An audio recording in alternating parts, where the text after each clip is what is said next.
روز انتخابات نمایندگان هر 4 نامزد حضور داشتند. امکان برامون فراهم شده که در اینجا مستقر بشیم. اتفاق شده نگهبان اتفاق بسیار جالبی بود. آراء مردم محترم. این موارد دقیقاً رسیدگی کنه. آخرین رأی هم محترم. نامه‌ای تنظیم بشه. یکی برای جناب آقای مهندس میرحسین موسی، نامه دیگری هم برای جای کروبی ارسال شد. ما داشتیم که آلون بیان. نشد که نشد. از مجاری قانونی من فکر می‌کنم ما باید راه قانونی رو در پیش بگیریم.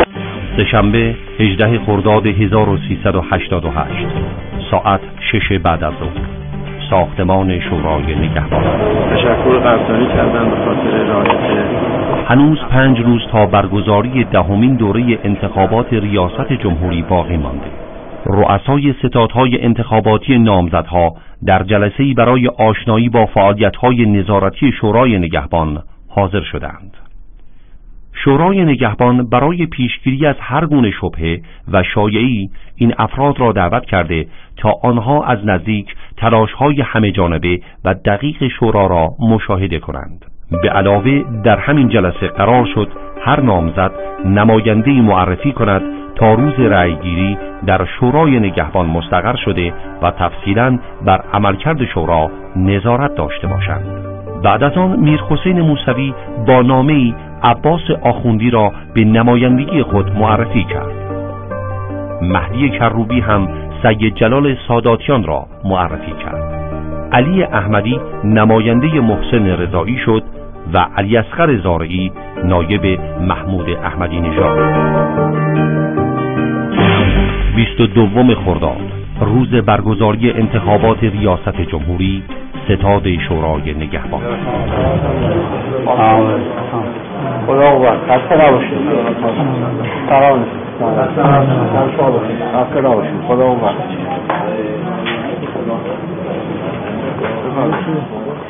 روز انتخابات نمایندگان هر 4 نامزد حضور داشتند و بر جزئیات کاری که ما داشتیم اینجا در ستاد نظارت انتخابات اونها هم ملاحظه می‌کردن، مشاهده می‌کردن. ما کل استان‌ها رو به 8 گروه به 8 منطقه اصطلاح تقسیم کردیم متناسب با تعداد شهرستان‌ها برای اینکه تعادل در بحث محاسبات بشه. مثلا این مجموعه منطقه 3 فرض کنید آذربایجان شرقی، اردبیل، قم و به هر حال چون امکانات فکس و تلفن و نمیدونم امکانات ارتباطی کامل در اختیارشون بود، همه گزارش هایی که از تخلفات و مسائل پیرامون انتخابات بود رو مستقیما به ما میداد.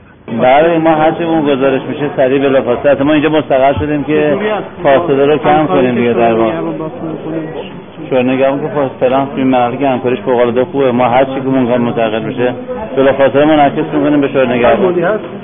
میگم الان این 2 تا استان اگه تا ما اینجا 2 تا شهر و یکی تبریز یکی شیراز آقای نیچی فارس رو شما تماس بگیرید بحث کمبود تعرفه رو در شهر شیراز بپرسید، نتیجه‌اش الان بگید. و تبریز آذربایجان شرقی اینجا شما تماس بگیرید شهر خود تبریز گفتن که تعرفه کردن، تماس بگیرید با آقای مقدم با آقای محمدی تا اعلام. و ما بسیاری از اینها رو همون روز اول یعنی روز رأیگیری بررسی می‌کردیم از طریق دفاترمون، نتیجهش رو هم همون روز مستقیما در اختیار اینها قرار میده. مثلا که نماینده آقای محسن آقای محمد احمدی بوده که تو فرمانده همتون حضور داره با حضور خود فرمانده و آقای علی خاطری باز نماینده آقای نوستن در هیئت اجرایی حضور پیدا کرد با خبرنگاران مصاحبه کرد. این اتاق در اختیارشون قرار داد. مشکل حل شد. بله اینا رو بگیرید ما از خدا نمیخوایم. حتی علتی که اونجا مستقر شدن برای همین داستان. نمیذارم دنبال معمولا دستگاه نظارتی کسی رو نمیپذیرن، معمولا دستگاه اجرایی هستن که کسانی رو دعوت میکنن برای نظارت. ما خودمون دستگاه نظارتی هستیم، با این حال دعوت کردیم کسانی دیگه هم بیان کارهای ما رو مشاهده بکنن که اگر مشکلی بود مسئله‌ای بود واقعا تذکر بده. اقدامی که شورای نگهبان امسال انجام داده به این که نماینده کاندیداها در خود شورای نگهبان و هیئت نظارت مرکزی حضور داشته باشن، این عرض کردم قابل تقدیره و میتونه به شفافسازی امر انتخابات بسیار کمک. اتفاق شورای نگهبان اتفاق بسیار جالبی بود. اصلا شورای نگهبان نمی‌تونه این ابتکار به خرج داد که این امکان رو برای نمایندگان نامزدها وجود که اگر تخلف چیزی بهشون گذاشت میشه بتونن خیلی سریع و بیدرنگ به اطلاع شورای نگهبان برسونن. به نظر میرسه که یک قدم مناسب و بدیعی بود که میشه در دوره‌های بعد و یا مراحل بعد ما هم تکمیل کرد.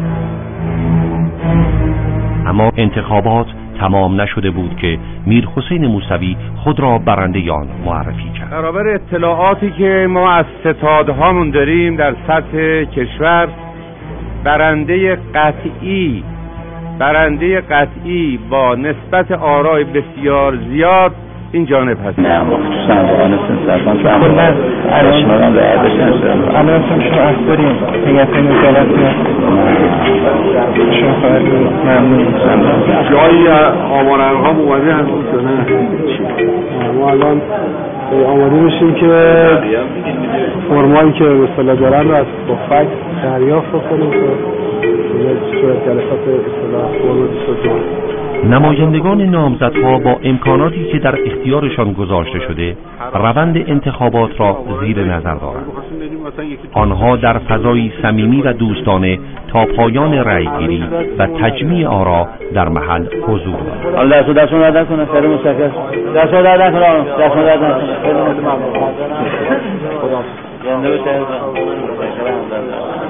ممنونم. روز بعد وزارت کشور پیروزی احمدی نژاد را اعلام کرد. موسوی گفت تقلب شده و با نامه‌ها و بیانیه‌هایش خواستار ابطال انتخابات شد.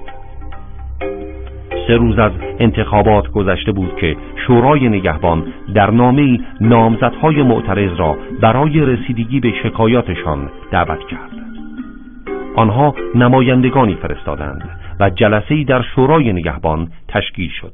57 میلیون و نمیدونم چقدر تعرفه چاپ شده.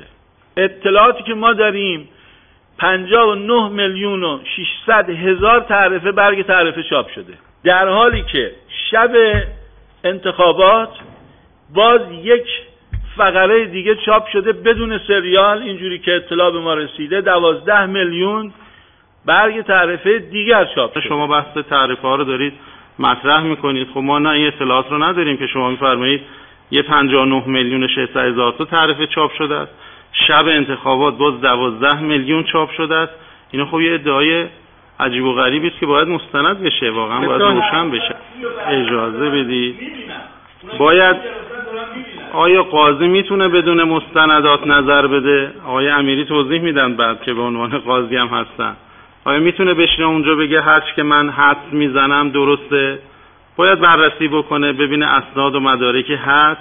با این بحث‌های آقای محتشمی که خیلی به شورای نگهبان چی میکنن، حداقل تو این جلسه خیلی مفید نمیدونم. ما پیشنهادمون این هستش که تمام صندوق‌هایی که سیار بوده به اضافه مثلا فرض کنید 5% هم از بقیه صندوق‌ها منتها به صورت راندوم، نه در واقع به شکل دیگه، اینها رو بازشماری بکنید. درصدی بگید که قابل اجرا باشه. 5% از بقیه صندوق‌ها به اضافه همه صندوق‌هایی که چیز بوده، سیار بوده. هر استانی هست که اونو بررسی می‌کنه. خب نه همه استان‌ها که نیست که. نه همه. برخی از اینها هستش الان مثلا یه لیست ایشون معرفی کرده. ببین الان اون لیستی که ایشون معرفی کرده اصلا باید کل شما بررسی کنید. ببینید آقا لیست خیلی خوب، این 80 تا معذور این 80 تا رو چشم، ولی کل کشور میگم نمیشه که. به هر صورت ما راهکار بنده، یعنی راهکار آقای پیشنهاد ستاد آقای کروبی اینه که کل انتخابات مورد خدشه هست، کل انتخابات باید باطل بشه، هم در صلاحیت آقای احمدی نژاد. بله ما پیشنهادمونه، حالا شما نکنید، ما برای حداقل تاریخ اینا رو میگیم. پیشنهادهایی رو که دوستان داشتند فردا در جلسه عمومی شورای نگهبان مطرح میکنیم، نظرات شما رو مطرح میکنیم. قطعا این رو هم قبول بکنن دوستان که برخی از فرمایشاتی که دارن احتمالات و حدسیات هستش. ارتباط نزدیکتر میخوایم داشته باشیم حالا با برخی از آقایون، مثلا دفتر آقای مهندس موسوی و آقای کروبی ارتباطمون سخته. حالا آقای آخوندی گاهی اوقات تماسی داریم، ایشون هم میگن چشم من ارتباط برقرار میکنم، ولی دیگه خبری ازشون نمیشه. بعد از این جلسه هم به دیدار حضرت آیت الله خامنه‌ای رفتند و در آنجا هم مطالباتشان را مطرح کردند.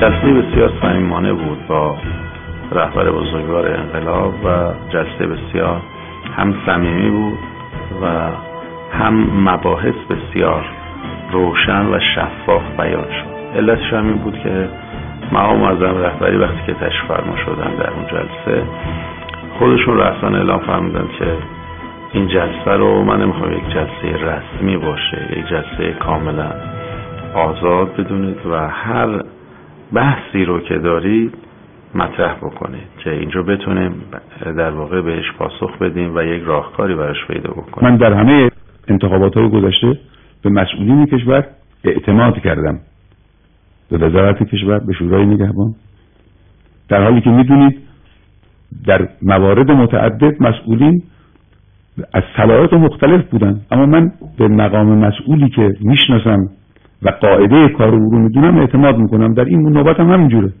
من اعتماد میکنم، اما این اعتماد من موجب نمیشه که اگر چنانچه شبهه‌ای در ذهن کسانی هست این شبهه دنبال نشه و تعقیب نشه و بررسی نشه و حقیقت قضیه آشکار نشه. نه، شبهات رو برطرف کنید. صحبت‌های مختلفی شد و در نهایت وقتی که جلسه رو به پایان بود و به قول معروف، به قول شماها صدا سیمایی ها دوربین خاموش در واقع داشتن صحبت میکردن، یکی از آقایون جناب آقای آخوندی اشاره کردن اجازه گرفتن صحبتی رو داشته باشن و اعلام کردن که حضرت آقا ما میدونیم که اگر تمام صندوق ها بازشماری بشه هیچ گونه تغییر مهمی در صندوق ها پدید نخواهد بود. اما اعتراضمون مثلا به صلاحیت نامزد منتخب هستش که حضرت آقا فرمودن خب یه حرف دیگری است، این ارتباطی نداره با اینکه شما بحث صلاحیت های امر دیگری است، بحث بررسی انتخابات هم امر دیگری است و همونجا هم تاکید کردن هم به شورای نگهبان هم به وزارت کشور که شما کارتون رو با جدیت انجام بدید، اگر تخلفی صورت گرفته است برخورد جدی هم بشه. شورای نگهبان نامه جدیدی به نامزدهای معترض می‌زند و از آنها می‌خواهد برای رسیدگی به اعتراضاتشان شخصاً به شورا بیایند. شنبه 30 خرداد ساعت 10 صبح، ساختمان شورای نگهبان.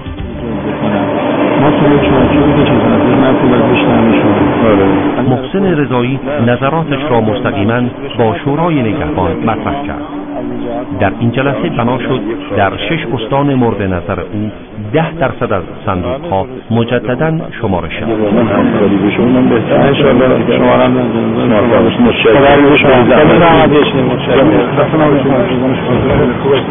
شما که مساعده فی مردم شما چیه تا آخر هفته کنیم چه یه ابهامی وجود داره، بعضی از نگران هم ولی من صحبت شما رو گوش میکردم و بحث خیلی خوبی بودش که باز شماری بشه در استان خودتون آقای بیشتری هم بود، ولی پیش بینیتون چیه تا آخرین هفته؟ الان نمیشه پیش بینی کرد، همه چیز ممکنه باشه. مهم اینه که ما با 2 تا کارکرد نظام توجه کنیم. یکی اینه که در جمهوری اسلامی کمترین اشتباهات رخ میده. دومی که جمهوری اسلامی توانایی رو داره که اگر اشتباهی هم رخ داد جبران بکنه. این مطلب آقای کروبی دیروز بعد از که دوباره رای بگی نظرتون نمیشه؟ من فکر میکنم ما باید راه قانونی رو در پیش بگیریم. حالا راه قانونی ممکنه به نتیجه برسیم که هیچ اشتباهی نبوده، ممکنه به نتیجه برسیم ممکنه مرحله دوم بشه. هر چیزی که از درون راه قانونی پیش میاد رو من قبول دارم. حالا چه اینکه انتخابات سالم بوده چه اینکه نقصی درش بوده. اگر یه چیزی از درون کارکرد قانونی بیرون بیاد، اون هر چی میخواد باشه اون مهم نیست. مهم اینه که ما ببینیم با دنبال کردن مسیر قانونی ما به چه نتیجه‌ای میرسیم. شما با موسوی صحبت کردین، نظرتون اعلام کردین که همکاری داشته باشن با شورای نگهبان یا نه؟ چرا ما یعنی یکی دو بار ما تلفنی با هم صحبت داشتیم و این راهکار قانونی رو با هم صحبت کردیم. ایشون هم نظرش همین بود که ما راهکار قانونی رو خوب جدی بگیریم. اما کروبی و موسوی راهکارهای قانونی را جدی نگرفتند و یکسره طالب ابطال انتخابات بودند. روز شنبه تنها محسن رضایی به شورای نگهبان آمد و از آن دو خبری نشد. بازشماری زیر نظر نمایندگان رضایی انجام شد و او دوم تیر ماه از شکایتش اعلام انصراف کرد. شورای نگهبان با اجازه رهبر انقلاب مهلت تعیین شده برای مراجعه نامزدها را 5 روز تمدید کرد و در این 5 روز اقداماتی صورت داد. اول به تعدادی از چهره‌های سیاسی مثل علی لاریجانی، محمد باقر قالیباف، پور محمدی و امثالهم نامه نوشت تا اگر آنها هم اسناد و مدارکی از تقلب یا تخلف دارند ارائه کنند. دوم به دیدار مراجع تقلید و علمای حوزه رفتند تا شبهات احتمالی ایشان را رفع کنند. با توجه به استقبال گسترده مردم کمبود تعرفه را داشته باشیم. پیگیری کردیم از طریق وزارت کشور قرار شد که از اون ذخایرش که در انبارها هست سریعا ارسال بکنه و حتی ما بهشون گفتیم اگه لازم شد چاپ بکنیم دوباره تعرفه ها. انتخابات نهمین دوره ریاست جمهوری هم من خاطرم هستش که بوشهر و اصفهان ساعت 5 اعلام کردن که تعرفه ها کم شد. به سال کم اومده، خیلی از شهود دیگه تعرفه ندارن. وقتی که یک حضور غیر قابل پیش بینی از مردم در واقع ایجاد میشه و مثل این بار که 85% واجد شرط اومدن، طبیعی که این بحث کمبود تعرفه هم پیش بیاد. ولی اینکه به عنوان یک امر سازماندهی شده از روی عمد یا حتی از روی قصوری باشه که قابل پیش بینی بوده است و اقدام نکردن، چنین چیزهایی رو ما بهش نرسیدیم. اینکه در برخی از شهرستان‌ها تعداد واجدین شرایط از تعداد آرای ریخته شده به صندوق‌ها کمتره. اول اعلام کردن 81 شهرستان، بعد یه گزارش کتبی که به ما دادن 170 شهرستان رو اعلام کردن. ما بررسی کردیم 50 شهرستان اینطور هست، این اتفاق افتاده است. برخی از این شهرستان‌ها به دلیل حضور مردم، چون یه منطقه ایلاقی هستش مثل منطقه مثلا ترقبه و چناران در از استان خراسان رضوی یا مناطق کارگری مثل اصلیه در گوشه. در انتخابات ریاست جمهوری نه منع قانونی داریم برای این کار، نه اشکالی داره، چون من میتونم در قم رای بدم یا برم در تهران رای بدم در جای دیگه. ولی در انتخابات مجلس ممکنه چنین چیزی همراه با یک تخلفی باشه. مثلا یک کاندیدایی برای که خودش رای بیاره بره از یه شهرستان مجاور عده‌ای رو برداره با اتوبوس بیاره اینجا رای بدن. در خصوص ساعات رای هم ما خب معمولا چند ساعتی اضافه میشه از ساعت 6 بعد از ظهر که میگذره تا ساعت 10 شب که خب تمدید رسمی شد همه کشور. اما علاوه بر اون هم گفته شد که هر جایی که مراجعه کننده وجود داره اون شعب تا آخرین نفر رایشون رو اخذ بکنه. که خود جناب آقای موسوی حدود ما 46,000 صندوق داشتیم، حدود 40,000 نفر نماینده معرفی کردن. آقای احمد نژاد حدود 33,000 نماینده معرفی کرده.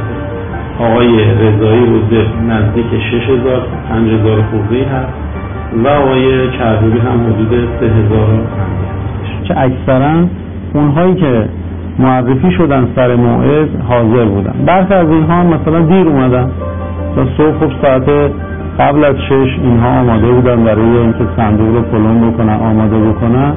مثلا ساعت 10 صبح اومده یا بعد از ظهر مثلا ساعت 2 رها کرده رفته. آراء مردم محترم، همینطور که آقای مدرسی فرمودن ان الله یأمرکم ان تؤدوا الامانات الی اهلها.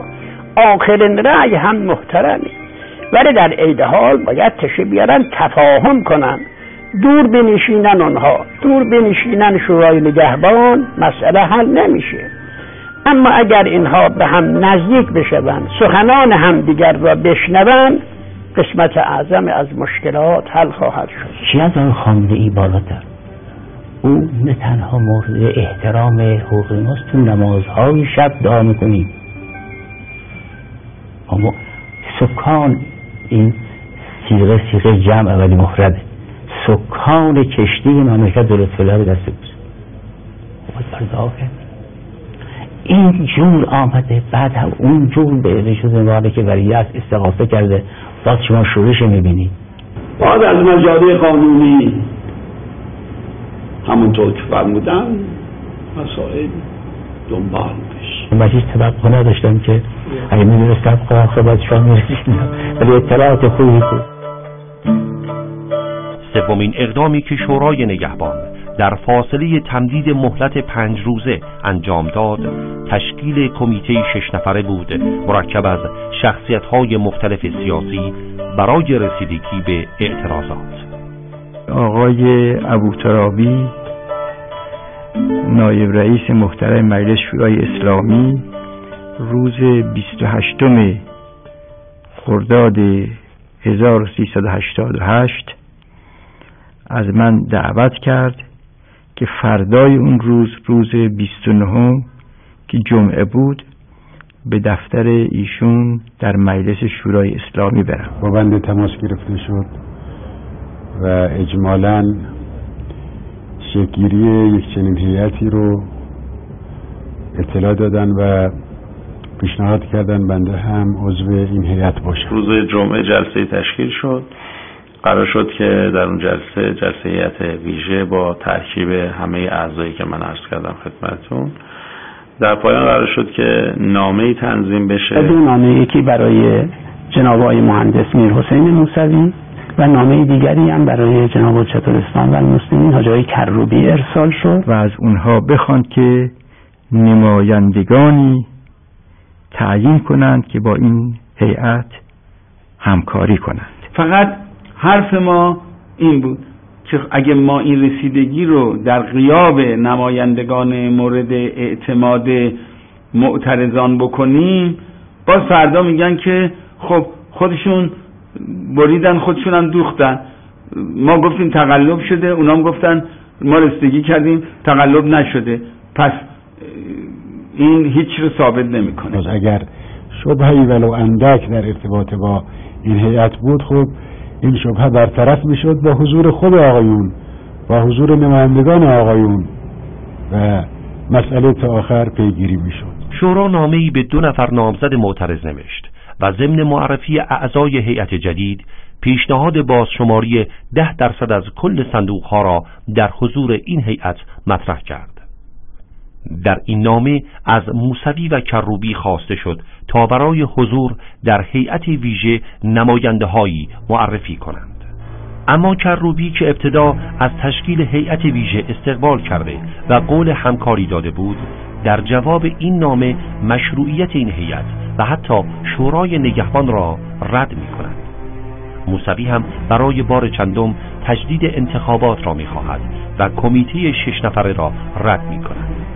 در این حال از یک حکمیت ملی با حضور مراجع اعظام صحبت می‌کند. باید از مجاری قانونی همونطور که فرمودن مسائل دنبال بشه. من خواهشم از همه آقایون نامزدهایی که نظری دارن، اشکالی دارن، تشریف بیارن با شورای نگهبان 1 جلسه، 2 جلسه، 4 جلسه بنشینن، مطرح کنن. امیدوارم انشاءالله مشکلاتشون حل بشه و اشکالات پاسخ داده بشه و ضمناً هم در نظر بگیرن ببینن اون چی که دشمن میخواد کاری نکنن که مطابق خواسته دشمن بشود که اون مسئولیت عظیمی داره. نظر بنده در حقیقت یک نوع قرآن بالای نیزه کردن بود در مقابل حکومت اسلامی، برای اینکه مراجع تقلید هم در ارتباط با مسائل حکومتی همین چارچوب‌های نظام اسلامی رو پذیرفتند و میپذیرند. روز 4 از اون 5 روز بعد از ظهر اون روز یکی از دوستان، حالا اگر مشکلی هم نباشه، جناب آقا محمدی در واقع مراجعه کردن، گفتن که من رفتم صحبت کردم با آقای موسوی. آقا محمدی به بنده فرمودن که بعد از این دیدار از دفتر آقای مهندس موسوی با ایشون تماس میگیرن، اطلاع میدن که آقای مهندس شخصا با حاجی آقای محتشمی صحبت کردن و شما با ایشون جلسه ای رو داشته باشید. ایشون 4 تا شرط رو داشتن که اگر این 4 شرط انجام بشه، محقق بشه، حاضرن نتیجه انتخابات رو بپذیرن. یکی از بندها این بود که میزان دقیق تعرفه های چاپ شده را شورای محترم نگهبان تعیین نماید و میزان تعرفه مازاد در اختیار هیئت مورد اعتماد قرار گیرد. الف. ب. کلیه تهبرگ ها که حاوی مشخصات رأی دهندگان است در اختیار مجموعه مورد اعتمادی قرار گیرد. تمام این تهبرگ ها.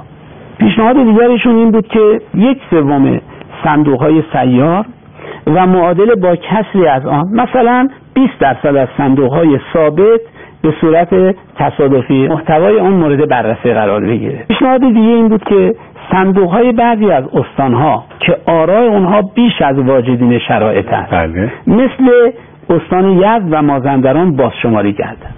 من در جلسه عرض کردم که این کاری که پیشنهاد شده است یک کار در واقع سنگینی است و بیشتر از 1 روز و اینها وقت میگیره از ما. با این حال باشه، اشکال نداره. ما اگر در ایشون بپذیرد نتیجه انتخابات رو، حاضریم که تمام تلاشمون رو داشته باشیم برای این 1 روز باقی مانده همه نیروها رو بسیج میکنیم که این بازشماری همونطور که ایشون مد نظرشون هست انجام بشه. از ناحیه شورای محترم نگهبان بدون سقف و بدون هیچ محدودیتی پذیرفته شده بود که همه چیز مورد بازنگری قرار بگیره تا به نقطه اطمینان برای همه برسیم. انتها امضای جناب آقای محتشمی و جناب آقای موسوی لاری بود. بنده عرض کردم محضرشون که خب شما به عنوان نماینده جناب آقای مهندس میرحسین موسوی این نامه رو امضا کردید یا به عنوان شخصیت حقیقی خودتون؟ ایشون اظهار داشتن نه، من به عنوان شخصیت حقیقی خودم، من به عنوان یه وزیر کشور اسبق این کشور، آقای موسوی لاری هم همینطور به عنوان کارشناس به نظر اون میرسه که این کارها انجام بشه میتواند در اعتماد سازی نقش خوبی رو ایفا کنه. من عرض کردم خب شورای نگهبان کار رو با حضور نمایندگان اونها طلب میکنه. این درخواست ها توسط محتشمی پور و موسوی لاری امضا شده بود. شورای نگهبان ابتدا میخواهد از موافقت موسوی در این مورد مطمئن شود. برای همین آقا محمدی به مدت طولانی با موسوی در مورد این 4 درخواست مذاکره می کند، اما نتیجه‌ای به دست نمی آید و موسوی حاضر نمی شود نمایندگی پیشنهاد دهندگان را کتباً اعلام کند. امید داشتیم که آقایون بیان و هم خودشون هم احیانا نمایندگانی اگر دارن بیان اونجا و همه چیز رو واقعا خالصانه مخلصانه مطرح بکنن و توی چارچوب قانون مورد بازنگری قرار بگیره. هرچی آقای ابوترابی و دیگرانی که ارتباط داشتن با این نامزدها دنبال کردن، آقایون حاضر نشدن نماینده معرفی بکنن با بهانه‌های مختلف که دیگه بهانه حد یقف نداره دیگه، دیوار حاشا بلنده. نشد که نشد. به هر حال هر کس میتواند به نحوه انتخابات و نتایج انتخابات، چه انتخابات مجلس شورای اسلامی چه انتخابات ریاست جمهوری، اعتراض داشته باشه. در قانون اساسی راه حل مشخص شده، بنابراین راه حل همون هست که در قوانین پیش بینی شده. ناچار بیانیه هیئت ویژه شورای نگهبان بیان می کند که به دلیل عدم همکاری موسوی و کروبی این هیئت نتوانست به حل بحران کمک کند. شورای نگهبان هم بعد از اتمام حجت از عدم همکاری نامزدهای معترض دستور بازشماری 10% از کل صندوقها را صادر می کند. نهایتاً آرا در حضور معتمدین محلی و در مقابل دوربین‌ها شمارش می شود و سلامت انتخابات ریاست جمهوری دهم اثبات می شود.